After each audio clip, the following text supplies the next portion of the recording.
All right, y'all, I'm gonna see if I can walk and talk and tell you the story so you can see this trail. Like I said, 2.3 mile trail, round trip. And thus far, we've seen no signage of any kind on this trail. So I don't know that there's going to be any, but I want to give you a little bit of the history of the battle here at Glorieta Pass and just paint a picture of the campaign.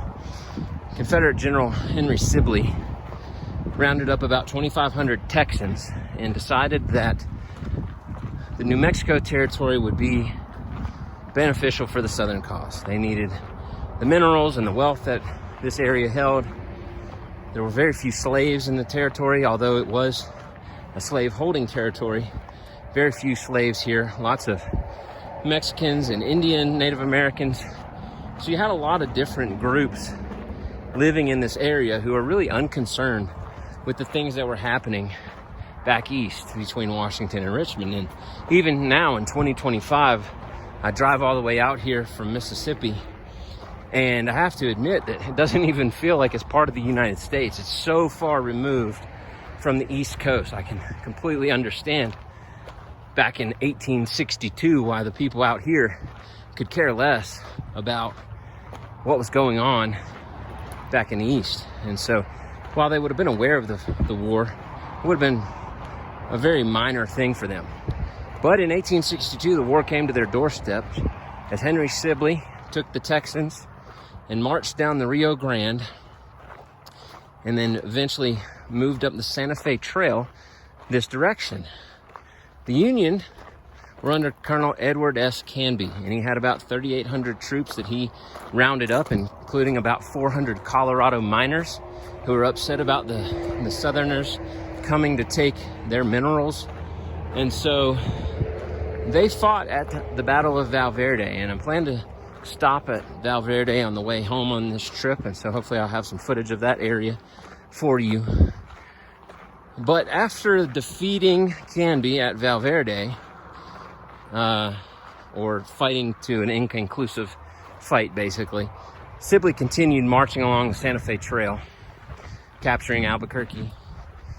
And Union forces under Major Chivington came down from Fort Union to meet Sibley and here at Glorieta Pass. And so this battle was kind of fought over a couple of days. And again, when you're thinking of East Coast terms, this is a skirmish. It's not a battle, but for numbers of troops engaged. But it does occur over multiple days and in multiple locations. And so the park has preserved a few things, but not tons of things. And so it's interesting to note that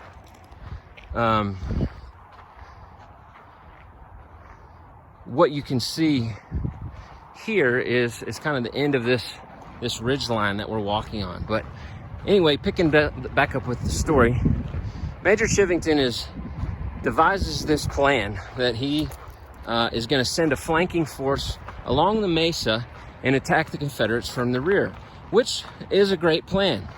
The problem is the guys that go on the flanking march never hear the battle occur, and so they don't attack. And Chivington is defeated. He's forced back 3 different times, and eventually he is defeated. And when the flanking force, so the Confederates win the battle here at Glorieta Pass. However, the flanking force finally stumbles along the Confederate wagon train, and the Confederate did not leave a substantial enough force to guard the wagon train. And what they simply did was left a few soldiers, and so the Union flanking column was able to attack the Confederate wagon train. The soldiers that were there ran for their lives, and because of the mountainous country, there was no way for the Union soldiers to capture the wagon train, and so they burn it. They burned all the ammunition, all the food, all the stores that the Confederates had brought along with them, and there was no way that they can continue with their campaign through New Mexico. And so while they won the battle, they ultimately lost the campaign because their supplies were destroyed. They were forced to retreat back to Texas, and no other major Confederate forces entered into the territory of New Mexico for the remainder of the war.